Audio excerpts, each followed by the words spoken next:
नमस्कार, मी रोहिणी। आज तुम्हाला दाखवणार आहे दोडक्याची भाजी कशी करायची। तर हे दोडके घेतलेत मी, ऑलरेडी ह्याची सगळी साल काढली आहे आणि ह्याच्यावरची साली काढलेल्या ह्या शिरा ह्या तुम्हाला दिसतायत तिथे, ह्या टाकायच्या नाहीत, अशाच ठेवायच्या। म्हणजे जर दोडकी तुमची कोळी असतील तर हे आपण वापरायचंय। आणि हे साली काढून घेतलेत, ह्याच्या फोडी करून घेते मी आता। थोडासा कढीपत्ता आणि आपलं बाकीचं फोडणीचं सामान आणि मी शेंगदाण्याचं कूट थोडासा घेतलाय। आता मी हे काय करणार आहे, ह्या शिरा आहेत, ह्या शिरा मी चेचून घेणार आहे। तुमचा छोटासा कढीपत्ता असेल, मोठा असेल, त्यात तुम्ही हे बारीक करून घ्यायचं। आणि हे फक्त कोळा असेल तर आधी दोडके धुवून घेऊन बारीक चेचून घ्यायचं, शिरा काढून सगळ्या अशा चेचून घ्यायचं।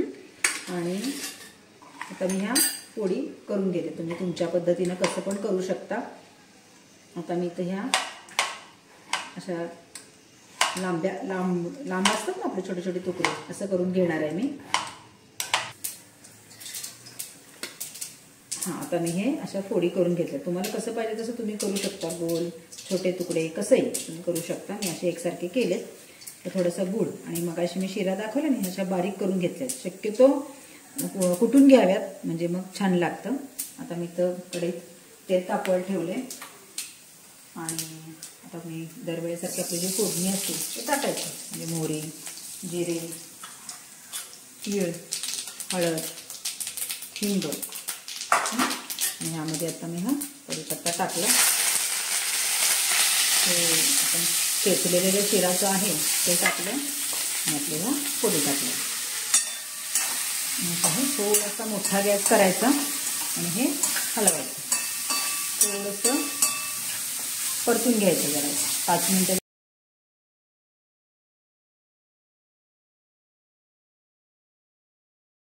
रेग्युलर तिखट आहे ते तुम्ही टाकायचं तुमच्या टेस्टनुसार।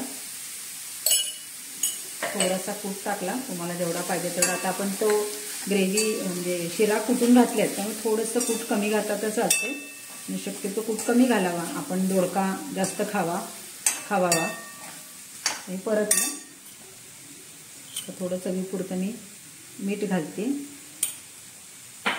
आणि हे गुळाचा खडा एक टेस्टसाठी। ही भाजी परतायची।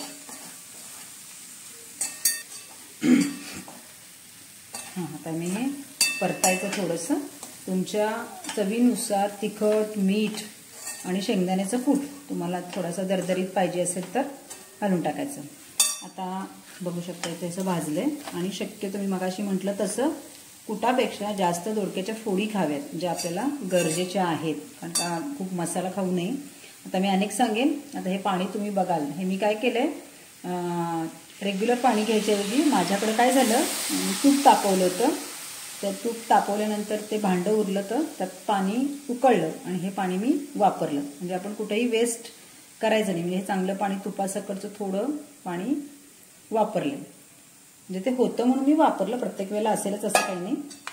आणि तुम्हाला कसं रस भाजी पाहिजे किंवा घट्ट पाहिजे, थोडक्यात जरा कमीच घालावं पाणी, म्हणजे वाफेवर शिजते।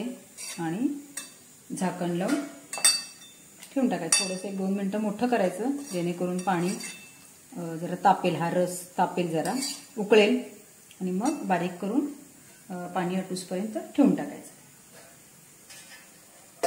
बघा अशा प्रकारे ही छान अशी ग्रेव्हीवाली भाजी तयार झाली। तुम्हाला घट्ट आवडत असेल तर पाणी कमी घालून घट्ट करू शकता आणि वरून ही आपली कोथिंबीर घालायची। झाली जबरदस्त अशी छान अशी दोडक्याची भाजी झालेली, सोपी आहे बनवायला।